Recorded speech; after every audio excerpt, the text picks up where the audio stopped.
like Miami. Miami, Miami, Miami, Miami, Miami, Miami, Miami, Miami, Miami, Miami, Miami, Miami. It feel like Miami. Welcome to the Heat Beat Podcast. I'm your host, Carlo Navis, and with me today, it's just Mr. Drip Drop himself, Alex Musuai. Moose, what's up? Moose, you're muted, man. My man, you are muted. The world did not hear your drip drop. You're good. You had me muted. What are you doing there? Drip drop. Am I allowed to do that on this show? Yeah, you are. Listen, this is we're Okay. a family of All right. shows here. A lot to get to today. Welcome to chat. Welcome to our Twitch audience, twitch.tv/MiamiHeatBeat. We love you guys. Shout out to our patrons over there at patreon.com/MiamiHeatBeat. And shout out to our pod listeners. You are awesome. And our YouTube audience, we appreciate you. We read all the comments. We think you guys are hilarious. The YouTube comments can be a toxic place, but our community is pretty funny. And we often share with each other our funniest comments and stuff. So keep that up if you're on the YouTube. What you got? People in the chat are always contributing to the show, but I will say, yes, the YouTube audience, they love Shaban. I mean, who doesn't? But it's great. They extra love Shaban. The comments are a little weird. But moving on. They extra love Shaban, but we love Shaban too. Plant Poppy asked me to take off my shirt. Not today. Also, people love your Marlins hat. Shout out to the OG Florida Marlins. The teal and white and black is probably that's a color combo that's undefeated, Moose. I wish they would go back to it. I know they never will, but for me, the Marlins will always be the Florida Marlins with the F and the Marlin and the black and teal. It's just it's iconic. It's iconic. Yeah. Janicho says if you're on YouTube, G sounds old enough to play for the Heat. That's a good segue to get us into what we're talking about. By the way, chat, if you think that my audio is a little low and Moose is a little high, let us know so that we make sure that you guys have the best listening experience. Audio. YouTube comments are a little too Harvey Weinstein for my liking. Sometimes they're funny, sometimes they're creepy. We love you guys anyway. All right, Moose. So lot went on. So today, I think the big news is Victor Oladipo resigns with the Heat, and we could start there. So today, what I wanted to do was kind of go big picture, where do they land in the Eastern Conference? How do we feel about them? All that stuff. So let's talk about that. So they bring back Victor Oladipo on what I don't know if the contract deals are out, but it's either the minimum or close to it. They're up against a hard cap, not a lot of room left. Moose, it's such a good buy low move. Worst case scenario, he doesn't pan out and he's never healthy and it's just a minimum contract. And if he plays to the level that we think he's capable of, he's going to be a legit closing lineup guy some nights. Moose, I think it's it's a win-win situation and he wanted to be here. I think this is a no-brainer. First of all, yes, it is. I believe it's been reported that it's a veteran minimum. So that's even more of a reason where it's, low risk, high reward. And something that we were actually even discussing earlier today in our chat, Gianni, was the possibility of holding on to the biannual for the trade buyout market, the buyout market in the offseason. Or for next season. But let me hit you with this on Victor Oladipo. Victor Oladipo, if he can come back healthy, that's like acquiring another legitimate threat at the buyout market to go into the playoffs. Yes, it is all going to depend on health. And I'll be honest, I'm someone that I don't personally think Victor will ever be back to who he once was. But with that being said, how can you not take the chance at a veteran minimum contract to bring back a guy who, if healthy, can be a huge contributor down that playoff stretch? So my thing with Depot is you bring in a guy that's going to give you so much defensive flexibility and a little bit more downhill zip. I think you get some of that with Kyle. I think Victor is a little more explosive. The change of pace is there.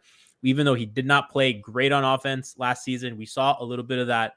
He's a zoomer. He zips, he zooms, he goes downhill. He's quick. He has burst. That's something that Miami just doesn't have. He'll be like one of the more athletic guys on the floor, certainly in the backcourt.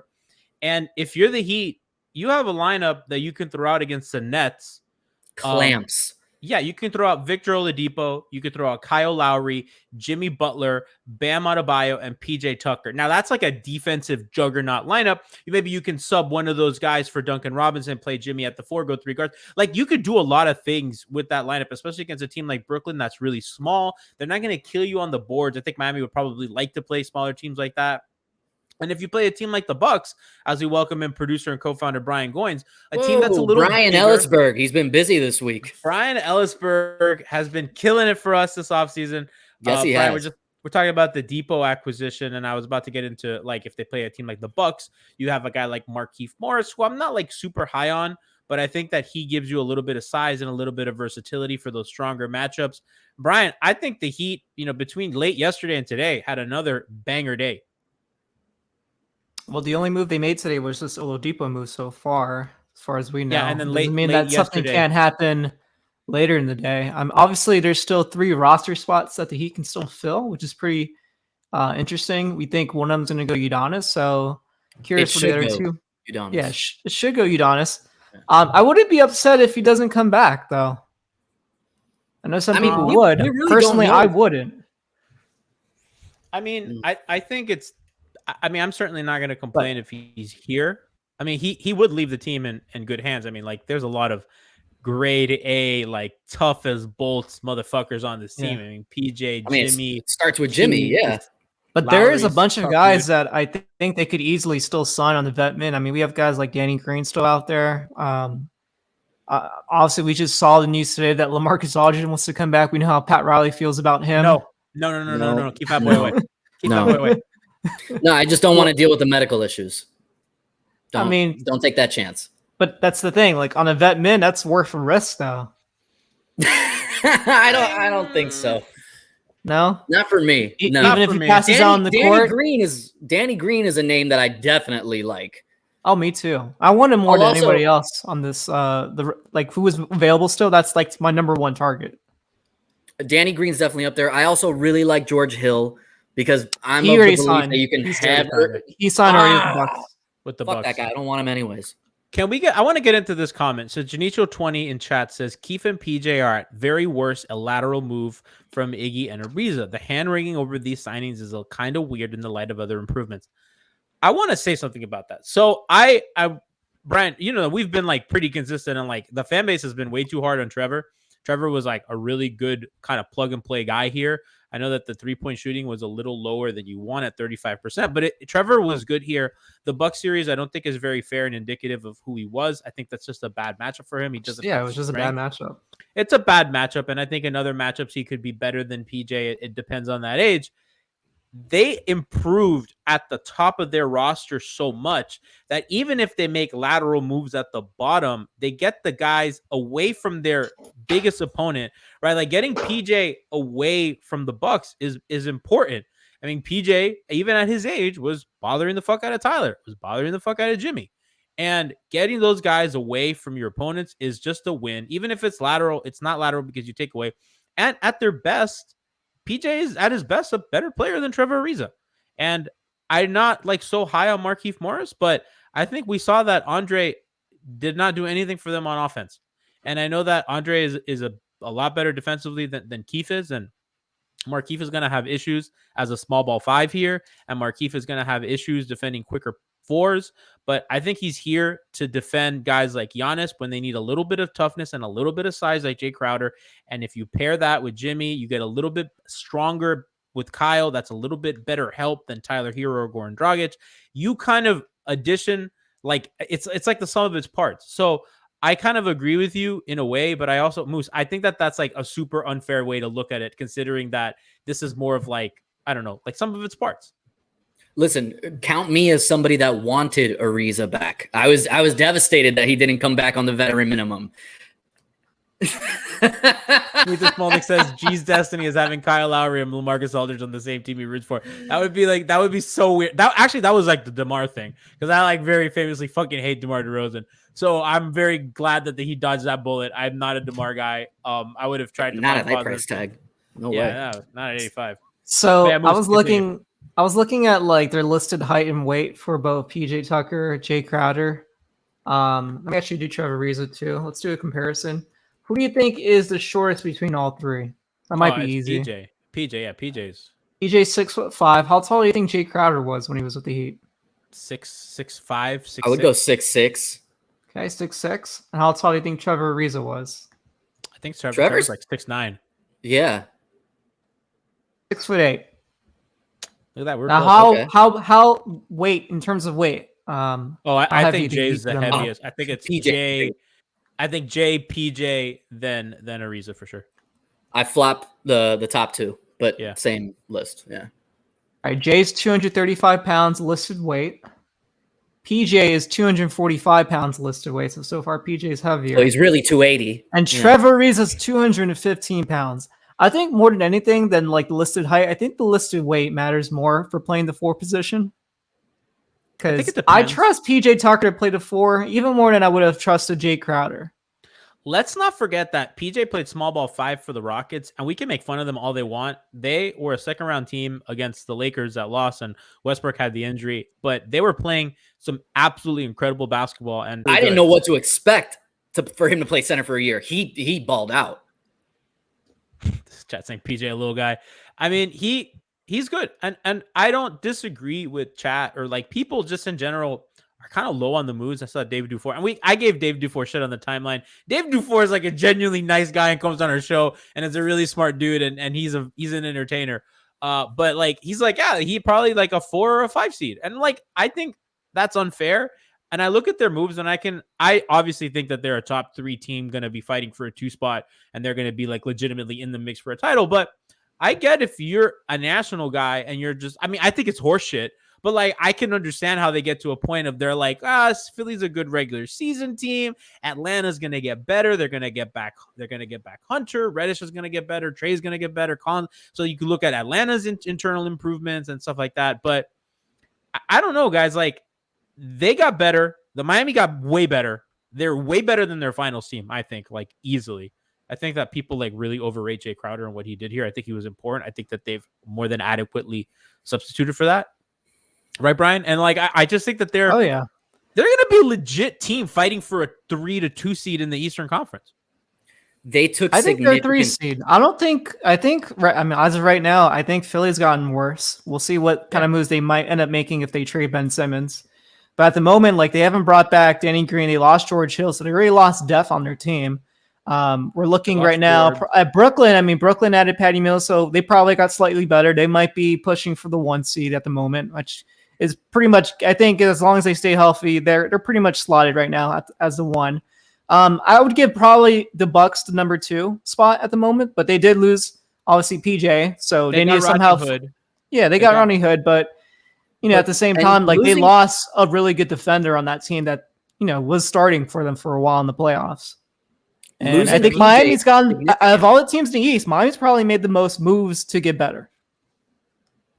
What you got, Moose? No, I completely agree, Brian. I think they took significant steps forward.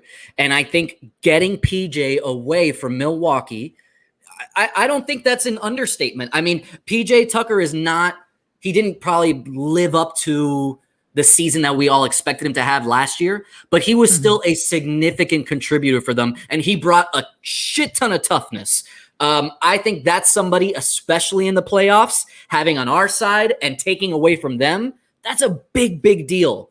I just applaud the move.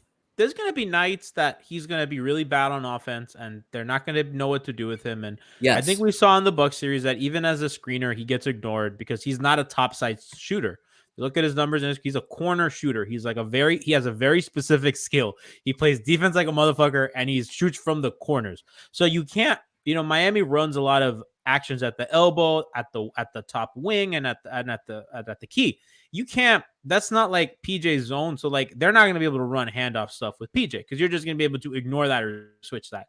So PJ is going to be parked in the corner while they run their handoff stuff. That's the help's going to be easy. If PJ is not like a really fucking good 3-point shooter, we're going to have a repeat of what we had with Iguodala, where guys are just going to cheat off of him and split that difference, and they're going to take it what they can get. Now, what you have is a guy like Butler who's going to get to the line, is going to finish through contact, and if Jimmy's going to get to the line 7, 8, 9 times a game, which we know he can, difference maker. Kyle is a burrower, can get to the free throw line, can finish through contact, is going to get guys involved. Bam is going to be more active as a roller, I think, this season, because he's going to have a guy like Kyle who's going to be able to set him up, give the pocket pass. Miami's going to be able to run more of their fun sets with movement. Before it was kind of tough, and you get to keep dunking. So I think there are going to be nights where PJ is really frustrating and where you're going to be like, this guy fucking sucks. And there's going to be nights where he's going to be really good. And I think that when you get guys, Moose, at that price range, that's kind of what you get. You're not going to get like a dude you're not going to get a fucking 26-year-old who's going to produce for you every goddamn night. I mean, even Bobby Portis, who went for the Fullman level, is like, has his fucking warts. That's what's available at that price range. Bobby Portis went for like $3 million. He didn't go for full mid level. He didn't go for the full mid level? Did he really sign for just $3 million? He took less just to go back. Jesus Christ, Bobby. Miami offered him more, and he still took less to stay with Milwaukee because, I don't know, he loves Milwaukee because they gave him the key to the city. That's wild. Okay. You're hissing again. What is this going on? What is that? Yeah, I got to fix. There we go. Look, PJ Tucker has a 7-foot wingspan? Yes. Yeah, I didn't realize that, but that makes sense for why he can make up for his short size. That's why he was playing the 5. Yeah. I will say, G, to your point, and it's something that we talk about constantly. And granted, I'll follow into it sometimes too, but it's so amazing what fans build up in their head. Like, to your point, G, of course he's not going to be the perfect player. Look at what we're signing him for. You know, like these guys, you have to be reasonable with what your expectation is and what the market value is for some of these guys. This could also be said for in the Kyle Lowry contract that some people are saying you overpaid for it. That's the fucking market. He's getting paid what he should be getting paid. Same with Duncan Robinson. Like, people build up these narratives in their head that are just fucking crazy. Yes, thank you. Thank you, Kerner Kid. I've been trying to get that on screen for you. Kerner Kid said PJ built like a 2K by career corner specialist. I love that. Carolina says that, geez, you should change your Avi to failed USB cable sign. Listen, I'm gonna get a new USB cable. One day it's coming off. Chat saying that Yurtseven is going off again right now. Front court of the future, Yurtseven, bam. I heard Max Strus is just letting it fly right now. Yeah, the Strus is loose. That's good too. Yurtseven is loose, and like Miami's gonna be able Marcus Garrett had 5 steals in a preseason game. Should we talk about this? Because I actually think that our last couple roster spots, we're watching them in the summer league. I'm not convinced that we're going to sign him. 2 ways. Okay. He's locked for a 2-way player. I told you before they even started playing these preseason games, preseason, the summer league games, that he was going to be a lock because he was that good in college. I'm surprised he didn't get drafted. I know you watch a lot of college basketball, but I've seen a couple of Kansas games. I knew he was a good defender. I didn't realize he won Defensive Player of the Year until the Heat signed him. And apparently he could have won last year if it wasn't for Davion Mitchell, who looked really good too. No, Davion Mitchell was the defensive. Davion deserved it. That was my favorite guy. But he's won, and this guy's like just almost as good as him as a defender, undrafted. Yes. Shit, man. No, I couldn't believe he went undrafted. It was a huge pickup for Miami. Let's just do it, Fez. Yeah. They're gonna buy you a new USB cable. Yeah, Fez said it back. So Brian, is Yurtseven on does he have a contract? He's not like part of the roster right now. So actually, I need to do some research because I saw he was on a contract last year at the end of last season. That's how they picked him up. They signed him. They renounced it. They renounced it, but with the intention of, I believe, re-signing him again to another 2-year deal. He's probably going to get one of the roster spots. So it's probably going to be. Yes. They have 3 spots left. So he had a 2-year deal. Second year on his deal was non-guaranteed for this year. They waived the option. I don't know why they waived him before they saw him play in summer league. I'm not sure exactly what their reasoning was for that. Unless they. Yeah. Well, the thing is, they're not really clearing cap room. If they're giving him a minimum contract, it's the same minimum contract they would have given anybody else. Even if they give like a 10-year veteran a minimum contract, they all get, in terms of how they hit the cap, their cap sheet, they basically bring it down to a 2-year veteran, which ends up being $1.66 million. So there's not that much of a financial reason. No, there wasn't a financial reason, in my opinion, unless they want to give him like a longer deal because he's that good. Can you remind me again? Is it 2 or 3 years for a contract in order to hold someone's bird rights? 3. 3. Okay. So hypothetically, Technically, they already have 1 with him, even though he didn't Okay. play. But they have 1. okay. So I'm putting up a poll. Yeah, That Ethan Smolnik asked me last roster spot, Yurtseven or Udonis Haslam. I put that Oh on my our God! Twitch Don't poll. do that to me. I put that on the Twitch poll. Well, I mean, they have 3 left, so probably Yurtseven, UD, and then probably one more minimum guy if UD comes back, which makes sense. And then they get a couple of those guys on 2 ways. And somebody asked, Miggy, they'll ask, by when should Depot be expected to be ready? I saw the latest was February. I think that was Shams who said that. And obviously, these guys are getting stuff from Shams the agents. said. I credit didn't them see every Shams say goddamn anything tweet. about it. I Somebody saw Barry said say something. I think was Barry Barry. said March. A blue check mark Yeah, said Barry- February.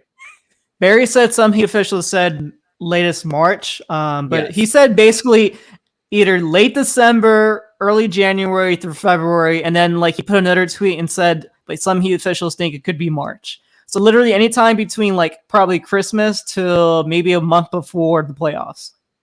So Bubble wrap him till April. Bubble That's what I wrap them, say. baby. So So the poll I is wrote back to gone. Barry 6 to 8 weeks. That's good. That's classic, dude. So our poll is 151 to 4. Yurtseven winning. Jesus Christ. That's What? yeah, man. It's Damn. fucking wild. Come on, man. Yeah. It should be Yeah. UD. That's a terrible poll. Twitch chat's brutal, dude. Twitch chat's How like old is UD now? Here, I just Is he voted. 40? Twitch Did he chat's just like turn I 40? think he's UD has gray 58. UD has a little bit of gray on the beard. UD's like Well, 58. No, he's It's definitely funny over 'cause- 40. It's Bro, funny because, UD's like, 41. Come on. What are we doing? Yeah, he's still in his prime, people. Come on. Deadman looks older than he does. Yes.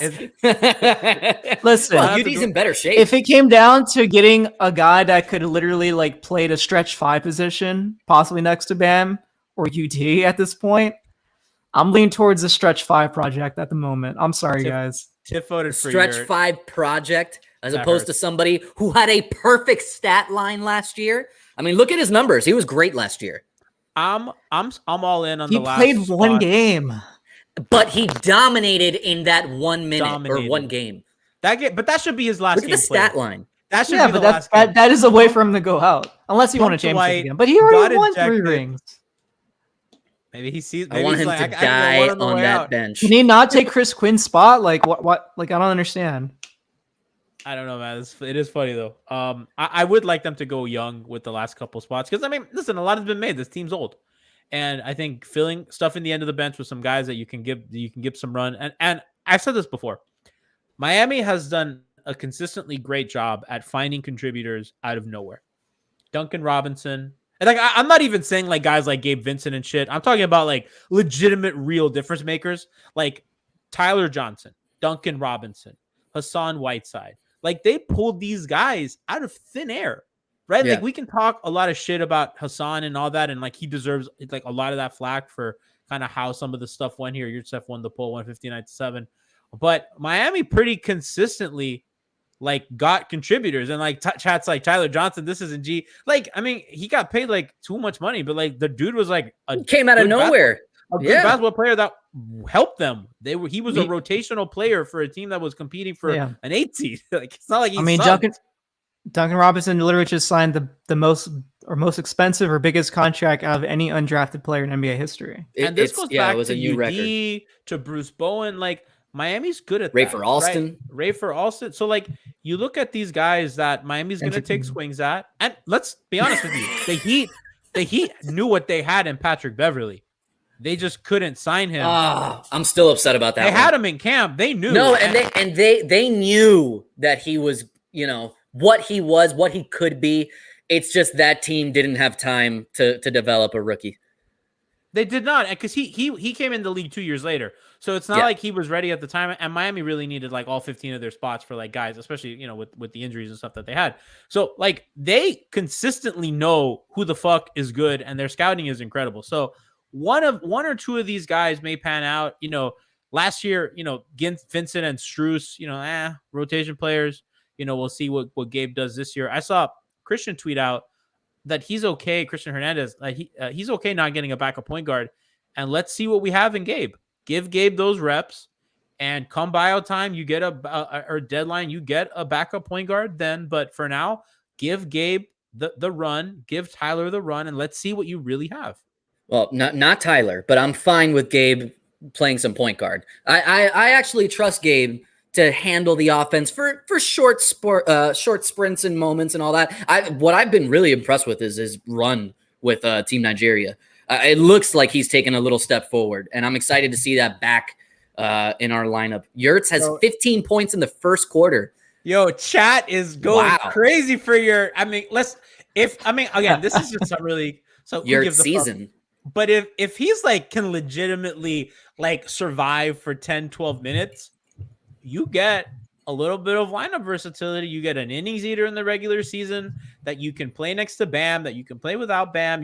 Like they have a guy, man. Like they just find dudes. They find dudes. And I'm not worried about them filling out the back end of the roster. Like I probably think they're out for guys like Millsap and stuff like that. I would like Lou Williams.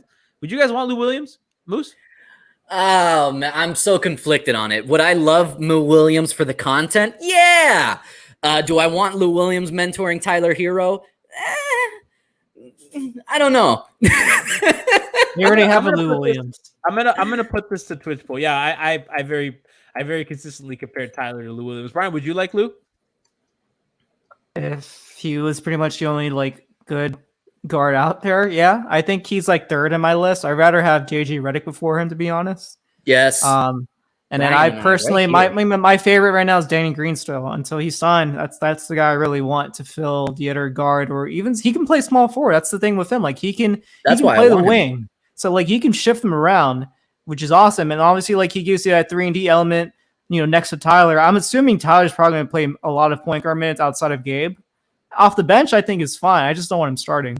But yeah, until like Victory comes back, that's going to be like your backcourt for a while. Niner 28 says Lou Williams and Hero off the bench together is a nightmare defensively. Which Atlanta in the playoffs was rolling out Trae Young and Lou Williams, and they were miraculously surviving those minutes in a way that I will say Lou shot the ball very well with Atlanta, and I'd be surprised if they really let him go because it seemed like he had a good fit there, a good role. He shot 44% for them for that second half of the season after he got traded, and then he shot 43% in the playoffs from three. Well, I am surprised that he's still available. Yeah. I would roll the dice on him just because you can get a creator who can create off the bounce, who could shoot off the bounce, who just can straight up shoot. I don't think that with him, I think that they may not be able to offer the role because I think for sure you have your two guys, Duncan and Tyler starting, Duncan and Kyle starting. I think you want Tyler to be like the first guard off the bench who's getting reps. And if Lou is your fourth guard with Gabe as your fifth, I don't know how Lou feels about that. He's at a point in his career that it's probably the best role for him, but maybe he feels like he can contribute a little more. So, I like him as a fourth guard. My only thing, and this kind of goes back to what Brian was saying, why we prefer Danny Green. I think what we need more than another guard off the bench is another wing defender. They need a wing, like straight up. They need a wing, not even like a wing defender. They just need a wing to do stuff. Agreed. So that's like if we're talking about we can only choose one of what's left because we got Yurtseven taking a roster spot, we got UD taking a roster spot. So if we can only get one more, get me the wing guy, and that was not a reference at Lou Williams. So Fezbutter asks, how many first-round picks can the Heat trade this season? I believe it's one. Yes, one opens up at the start of the season. Yeah, because you have the 7-year rule. Now, if they remove protections on the Thunder pick, I think it can be up to 2 to 3. And if they get their pick back, they have whatever the max is because they'd have all their picks back. But the last pick that they owe that's not theirs is that Thunder pick. It's a 2023 pick. So the Heat will have a draft pick this season. All right. Yeah. I'm already mocking it, baby. Let's go, baby. And then next season Oklahoma City will have that pick unless they're a lottery team, Miami or protection can't remove. So that's to answer Fezbutter's question. I have I want to talk more broadly. I have a question for both of you guys. I asked Chad, do you want Lou Williams? 78% said lemon pepper, yes. And then 22% said no. Not shocking. Not shocking. Listen, I like him. He's fun. And the memes. Think about the memes, guys. So I'm here I for want the to content. pose this question to both Moose and Brian. And Brian, you can go first here. Who Okay. do you think improves more as a player? Not who's better, but who takes more of a step of improvement? Duncan Robinson or Bam Adebayo? And I've been listening to a lot of Duncan's podcasts. It seems like he's trying to do a lot of movement work, like off the dribble, trying to get to like a mid-range spot. So he has a counter to his 3-pointer. So I like to see him try to score a little bit more. He averaged about 14 to 15. So if he can get to like 18, that'd be awesome. That would be crazy. I don't know if I we can think do that. I think it's possible. I think he can probably get back to shooting up to about 43% from three, because he shot about 41. He shot 44 the year before. So he probably can get down to about 43 and probably shoot at a really good efficiency. So I could see him still making a bit of a leap. And defensively, I know he's working a lot on just, being better at moving his feet, so he can, stay in front as much as he can. Obviously, like, he's not athletic, so he's trying to work on those limitations to his game. But Bam, obviously, like, he's playing with the Olympic team. I think you're starting to see a little bit more out of him in terms of like believing in himself. I saw him shoot a nice mid-range shot against Spain. Looked clean, like he didn't even hesitate, just took it. So I want to see more of that. And I think we will get to be able to see more of that with Kyle Lowry now on the team. So he averaged 18 last season. Let's say he averages 22 to 23, just like Siakam did that first year when he made an All-Star team. I think that's possible. And if that's the case, Bam's easily an All-NBA player. Hold on, wait. Miguel says Ducky can afford a great trainer now. Yeah. Hopefully. Yeah, it's true. Couple of things there. One, excellent analysis. I don't know who you picked, but it was great. I chose Bam. Said. I chose Bam. Okay. I'll choose the guy who's going to make All NBA. Duncan's not going to make All NBA. Because I'm picking Bam, but that's fine. Also, the second thing, I love that you started off the analysis by saying, I've been listening to Duncan's podcast. He says he's working on this. Listen, I say a lot of shit on this podcast. Doesn't mean I'm going to do it. Oh, yeah. My answer is trust a podcaster. Yeah, never trust a podcaster. My answer is Bam, and really it's because of Lowry. The biggest thing that Bam was missing besides some confidence is a true point guard. Somebody that's going to set him up to get him a fucking pocket pass. Yes, man, for real. Make it a little bit easier for him. I think this is going to open up Bam's game tremendously, and I think it's also going to take some pressure off him, mentally too. I do think there was, and we talked about this a lot during the year, I think there was a lot of little brother syndrome with Bam, where when he's on the court and he looks over at Jimmy and he knows it's just him and Jimmy. And that pressure of having to be the second guy, I don't think he's going to have to feel that anymore, knowing that Lowry is there to take some of that off of him. So I'm expecting a really big season from Bam this year. And frankly, I'll be disappointed if we don't get that. I thought the question was interesting because I think improving as a star, it's kind of like an asymptote where you get closer and closer to an axis, but the closer you get, the harder, the less of the curvature that you have. And it's like almost infinite that you never touch. And I think Duncan has a lot more room to improve, but Duncan's also like a very specialized player, right? Bam has a lot of things he's really good at. And I think he's elite at a couple too.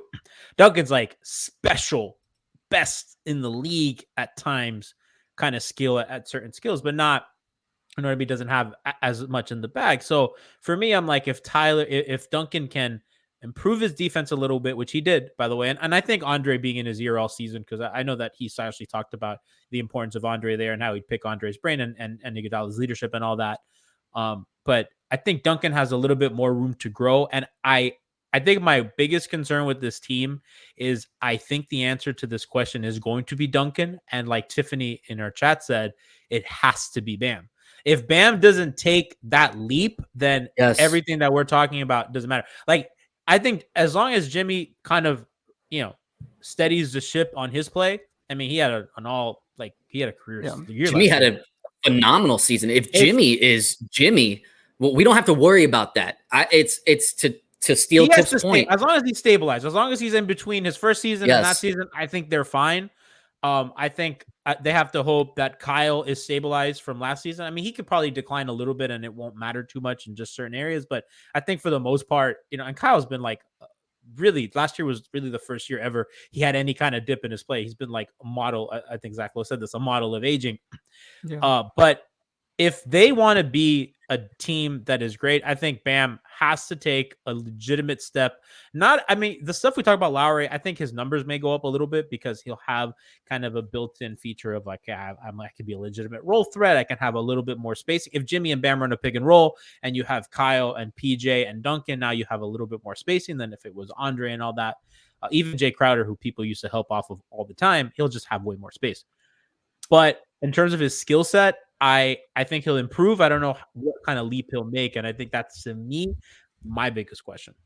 I will say there's going to be a lot more pressure on them too, because their contracts are now kicking in. And, in Bam's case, he's going to be expected to play like a max player. Obviously, last year we were kind of upset with him at certain points, but he was still on his rookie contract.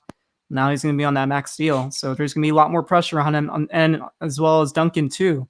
And you're signing an $18 million contract, you're going to be expected to kind of live up to it. I mean, he personally has already because he's shot the ball so well, but there's going to be a little bit extra pressure every time they make a shot or make a miss or so. Like, personally, in my opinion, that could make or break both their seasons, because if they try to force too much, like Siakam did when he signed that max deal too, it could be bad. Oh no, hold on. Let's Brian, Brian, I'm so glad you said that, because my biggest fear with shooters getting paid is that then it's going to weigh on them mentally and they're not going to be able to replicate that same success. I'm not saying that's going to happen with Duncan, but I'd be lying if I said that hasn't popped in my head a few times. Like, he's going from almost nothing to a record-setting contract at $90 million.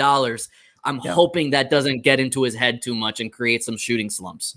So a couple things. Shout out to Vane Hype for the gifted tier 1 sub to Omar Yurtseven. That's my favorite bit of Vane Hype. He just gives subs to either Heat players or Heat opponents or Heat beat. It's very funny. I love that. Two, yeah, I mean, I wouldn't be too worried about that with Duncan specifically. Also, like with Siakam, he got paid and then was really good, had the All NBA season. So last season was the year that he had the dip, but that was year 2 into the contract.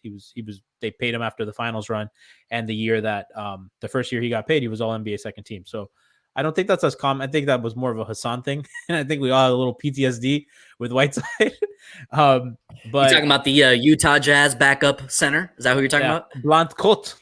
That is so funny that he ended up there. So it's really funny that he ended up there and then Drummond ended up in Philly. Like, these centers that all have beef with each other and now back each other up. It's kind of funny. It's comical. Funny. It's like their agent said, what would be the funniest place for you to sign? John Kennedy's like, let me fuck you.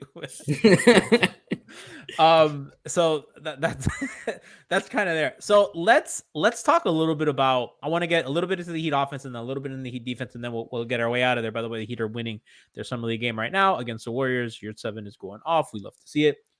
I'm trying to find a box score. Does anyone know where I can find a box score? Because it's not on ESPN for whatever reason. It says 0-0 on my end. It might be. You might get one on the NBA app.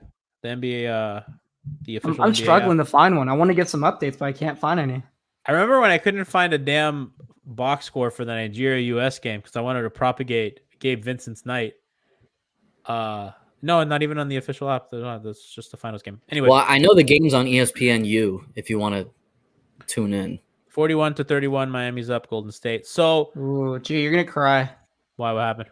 Kyle Lowry just posted a really heartfelt message to Toronto on his Instagram account. You want to read it? Gee, are you sad? It's really long, actually. Okay, never mind. You can share it. No, we can share it on chat. Ooh. Oh, yeah. The first sentence alone, man. Oof. Let me read it. I'll read it. I want to read it. Are they leaving the key under the mat for him? Wait a second. It just says thank you for everything, Toronto, Canada. No. Peace, motherfuckers. I'm going east. This is a lot. Oh, yeah, swipe. Oh, wow. This motherfucker wrote a 5-paragraph essay. That was an expository essay. My man's ready for FCAT. Oh, my goodness. Jesus. Never mind. That's long. You can find that on your own. What'd you say, Moose? We're a Miami Heat podcast. We don't need to read that Yeah, out we loud. don't Let's keep it I'll moving. I'll read that and cry on my own. Crowd doesn't want that. G, you can read it and cry about it later. It's fine. Just send it to us in the group chat. So let's get into some of the stuff with the Heat offense, because I want to get into a little bit of the offense, a little bit of the defense, and I think offensively they haven't really solved all their problems. Last season their issues were low free throw rate, bad shooting, little rim pressure. And I think two of those things are correlated. I think the free throw rate and the rim pressure are almost correlated. And I think the shooting can feed off of both of those, right? Because you kind of want in and out. Miami played side to side. They played a lot of east-west, not north-south. And they were looking for 3-point shots. And then the second option was going to the rim. It's not going to the rim and then looking for 3-point shots. So I think that was part of why Miami's offense was bad last year. I don't think Kyle immediately 100% takes them from the 22nd or 18th worst offense to a top 10 offense. I don't think that. I think he probably gets them up to 13th. I think that he does improve a lot. His downhill rate is not James Harden-esque. He does get to the rim. He does burrow. He can get to the mid-range. He has a lot in the back, but he's not, a constant like Westbrook-like pressure on the rim. That's just not who he is. He will help, but he does a lot of other things that will help their offense. Jimmy has to burrow and barrel to the rim. Like he has to. That is also on Bam. Those guys need to get up to at least both of them. I think at 8 free throws a game. Kyle has to get to 5 or 6 or whatever. Like they had an issue where they were not getting to the line and they were not getting to the rim. And it's hard to have a good offense without those things on top of having bad shooting. So what did they do? They added some shooters, right? So PJ theoretically is a shooter from the corner. You bring back Duncan, right? And Markieff is not a shooter, right? And Dedmon is a reluctant shooter. I mean, he's shot it well one season, but not really a lot. Miami loves to run their handoff stuff. Nothing that they've done this offseason would indicate that they're not going to run the same offense they have for years. They're going to run their handoff stuff. They're going to run their empty side horn stuff. They're going to have a lot of movement. They're going to have a lot of cutting. They're going to have a lot of pin downs. And that's how Miami's going to run. They don't have an elite high pick and roll ball handler. They have Kyle, who's really, really good, but that's not like when Dwayne Wade was here, they ran a high pick and roll offense and they spread that shit out. That's not what they have here. And they're going to still move and do all that stuff. So Moose, I guess my question to you is, they still need a guy who can get a bucket at the wing, who could shoot. Other than that, I think that they did as well as they could have for their offense this offseason. They're going to have some issues, like I said, with Markieff and stuff like that. But I think for the most part, you got to be happy in where their offense is going to be. I think realistically, they did everything they could to improve the holes that you just mentioned from last year's offense. Now, granted, Kyle Lowry is not CP3. Markieff Morris is not fucking Kevin Durant or whatever. Like we didn't fix everything, okay? But we took significant steps forward. I keep saying that. This team is going to be much more consistent, which was my biggest issue with the Heat team this last year. We didn't know what the fuck we were going to get every single night. I can already see the identity of this team on paper. If that translates on the court, watch out, because this shit is going to be fun to watch. That's a team of dogs right there. That's exactly what Miami needs. No, that's one thing that we saw all season. I know you guys complained about it a lot on Hangover Time, is that the team played soft for the most part. So I feel like they are going to be that team that's going to get into every single matchup and just irk the shit out of every single opponent. Aggressive. Yes. They're going to be awesome in the playoffs. I think that's the mold that you kind of want of a Pat Riley team in the playoffs. You're going to fight and scrap for every single loose ball. They're going to just grind out every single possession to the point where their opponents can be tired by the time the fourth quarter comes, and then that's when they make their run. Oh dear God! Kind of what worked for them in the bubble. Absolutely, Brian. That's exactly what worked for them in the bubble. And to Gianni's point, being aggressive and driving to the basket and getting to the free throw line, all that's going to do is open up your 3-point shots as well. So it's going to be a significant jump all around for everyone. Helps your defense, helps prevent, you not to get offensive rebounds and stuff like that. Like it's just getting free throws just helps in every way. Odir God asked, where did they rank in free throws last year? They ranked 21st. So not good, Bob. Not good, Bob. They were really bad at turnovers. They were the 17th, had the 17th most turnovers. That's unacceptable. So Kyle's Yeah. going to help them take care of the ball too. I mean, their rebounding stuff, I think, is going to improve with Lowry as well. That's the other issue. That's not so much an offensive thing. So they were the worst offensive rebounding team in the league last year. That's to no surprise to anybody, but that's fine. They were the second worst. Excuse me. Golden State was worse. Defensive rebounding, they were about 19th. I think if you can get your defensive rebounding to middle of the pack, and as long as you're not the worst, like even if you're not offensive rebounding, as long as you keep your defensive rebounding stabilized where you're not giving up the second chance points, I think you can survive if you're not getting them. Dedmon's going to help because Dedmon only played a little bit last season, so I think he'll help a little bit on that end, but their offense is going to be better. It's just how much better, because the defense is going to be, I think, really elite. And the last thing on the offenses that I'll say is Kyle Lowry is a better offensive player than Goran Dragic. Now, we all know what he is on defense better than Dragic, but he is a much better player on offense. He's going to be able to shoot off the dribble handoff.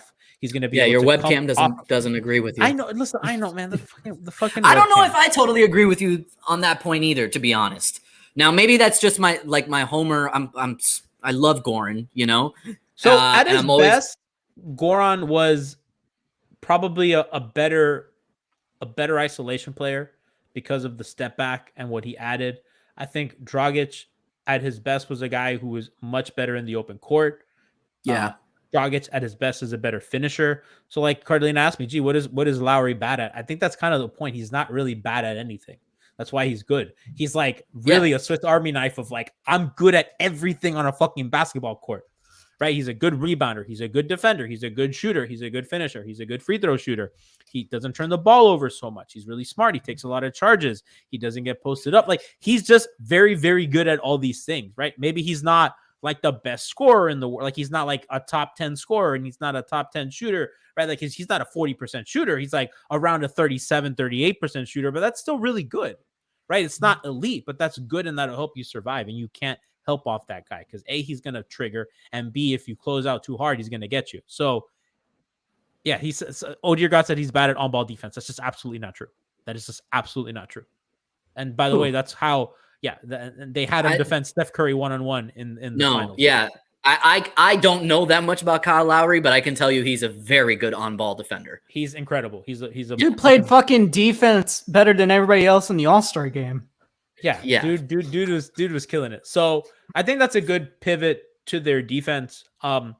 So defensively, they were, it's funny that we talked all that shit about the offense and the offense sucked. And I could say just as much shit about the defense, and the defense was a top 10 defense. They were the 10th ranked defense. They were 7th for much of the year. They're like 0.2 away from the 7th ranked defense, which is just insane.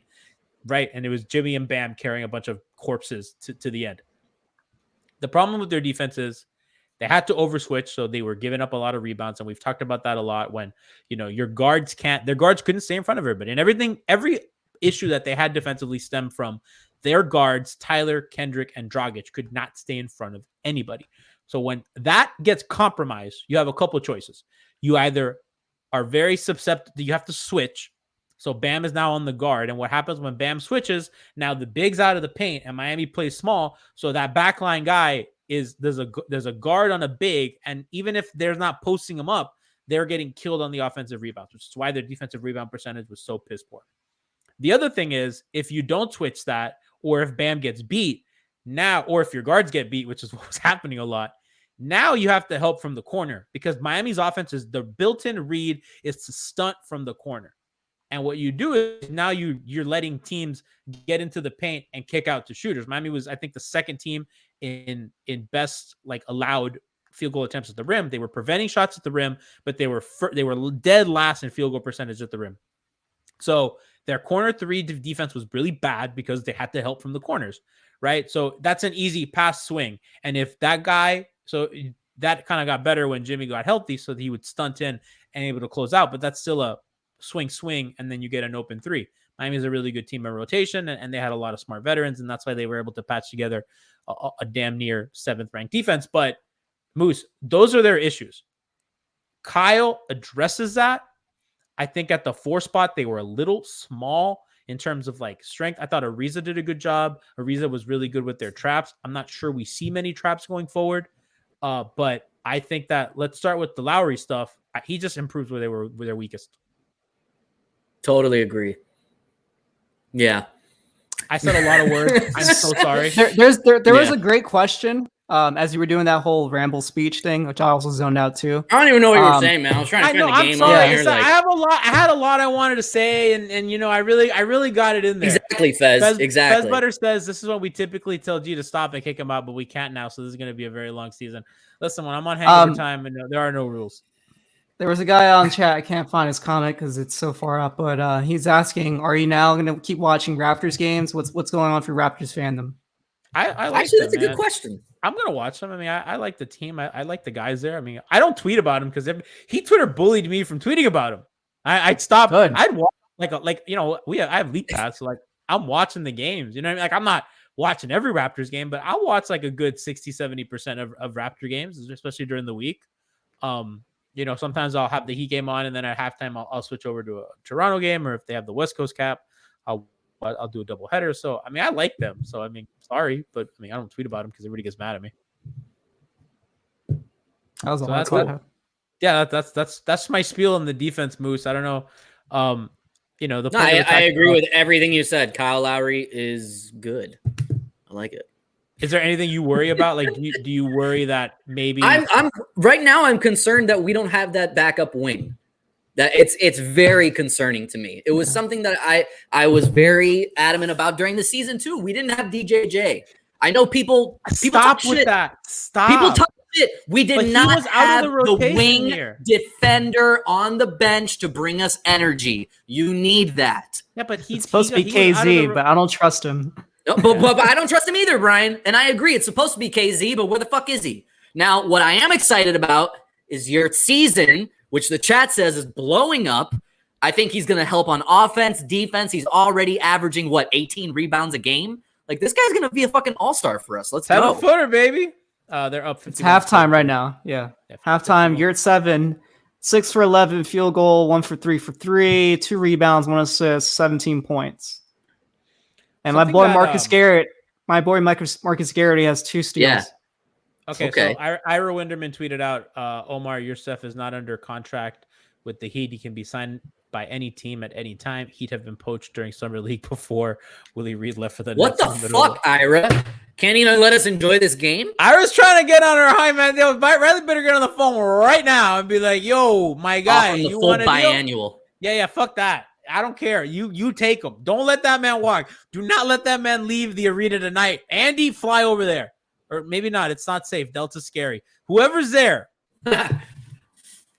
Who's coaching the Summer League team? Is it Quinny? I think Karan Butler. Is it Karan? Is it Karan and Quinny? I know Karan is there. Chat, let me know. Key Smart. It's Key Smart. Is it Key Smart? Key Smart? No, Malik Allen. No, Malik Allen. I mean, what am I saying? Key Smart. Yeah, Key Smart doesn't work here anymore. He used to. Yeah, they all don't look the same, Brian. They're all former backup bigs for the Heat. That's what they are. It's gonna be Udonis one. It's gonna be Udonis one day. Oh dear God, says Andy ain't flying Delta. That's not what I meant. That's funny. I didn't realize, but they're probably doing bad in business right now. Who, Delta? Oh, that's funny. I saw the other day. It's like now there's like a Delta Plus variant, and I tweeted out of my other account. Yeah, like, these things. They got an app now. They're named like Street Fighter sequels, like Street Fighter Delta Plus. That's fucking crazy. So you gotta sign up for a subscription. So we talked about this at the top of the show defensively, like what Depot gives to them. I know that he'll be available February, but he's another guy that you can throw, and you can have another guy at the point of attack. And you could really put Kyle and him together in the backcourt, with Jimmy, Tucker, and Bam, and you have a really nice lineup. And we talked about that earlier. It's very switchable. I'm sure that Bam will be able to play and drop more if they can contain dribble penetration. I'm excited, man. I think that they have a ton of shit. Moose, I think they have a legit playoff roster too. Absolutely. So right now you have Jimmy, Bam, PJ, Duncan, likely starters. Then you have Oladipo, Hero, Morris, and Dedmon off your bench. Now, only 2 of those guys don't shoot. And I don't think that they're going to play together very much in Morris and Dedmon. And then your starters, Jimmy and Bam don't shoot. But I think for the most part, Lowry, PJ, Duncan, Depot, Hero, at least are not awful shooters. So while you don't have, of course, it's a playoff team. Like, no, yeah, I'm not asking. Break it down. Okay. I'm saying that they have a legit playoff rotation. That's a 9-man rotation that you trust.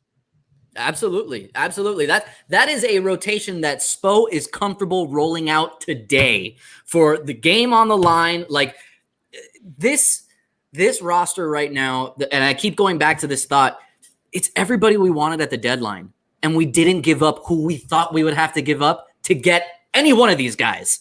We took significant steps forward. This is a great offseason for the Miami Heat. I applaud Andy Ellisberg and Pat Riley and Brian Ellisberg for putting this all together and getting us there, because what they pulled off this offseason, it's not something that should be overlooked. They are a much, much better team. Few things. Leif's not reporting this, but Leif said, I imagine the Heat are drafting up the contract to Yurtseven as we speak. So they had one. They took it away for whatever reason. They have it.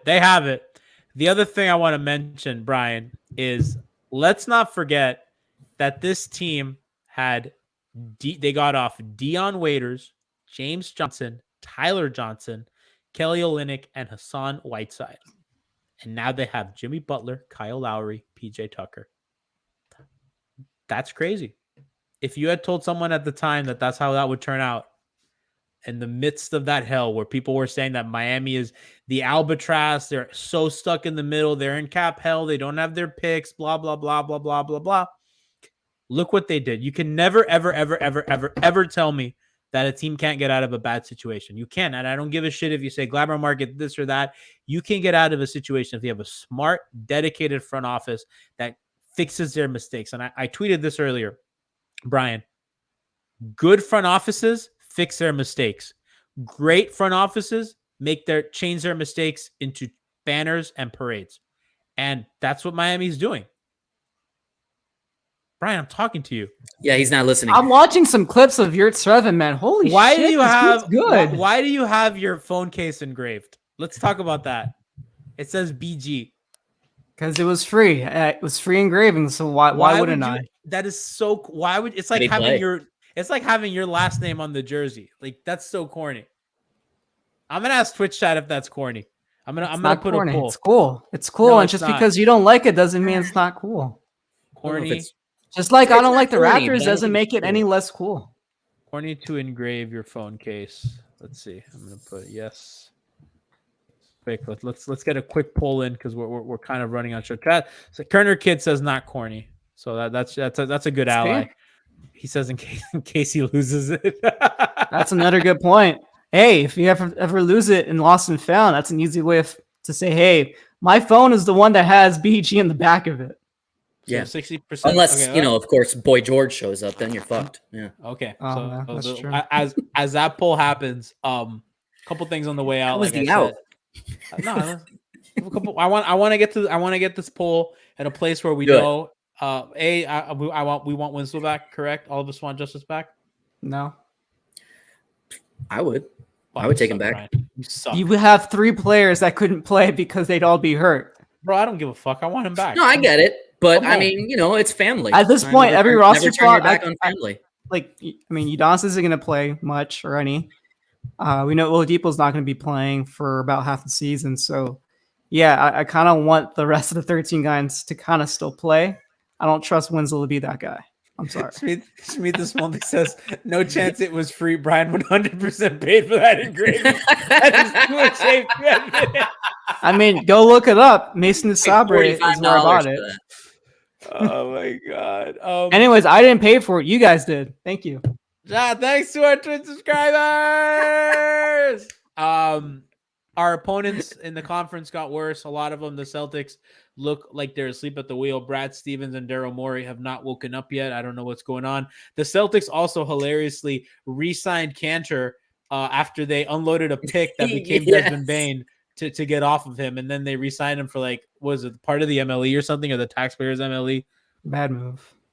Yeah, so that's fucking funny. Daryl Morey asleep at the wheel. I don't know what the fuck's going on there. They signed fat ass Andre Drummond. The Knicks get the corpse of Kemba Walker, which the Heat already like absolutely handed his ass to him when he was a better player. So I'm not worried about that. They also gave a ton of money to Derrick Rose. So I don't know what the fuck the Knicks are doing. The Knicks have like totally punted on getting better. Well, apparently they gave all those people like team options on the second or third year of their deals. Yeah, the Miami. So they're mimicking Miami strategy. Yeah. So I bet they would try. I don't think they're gonna get anybody still because fucking poverty franchise.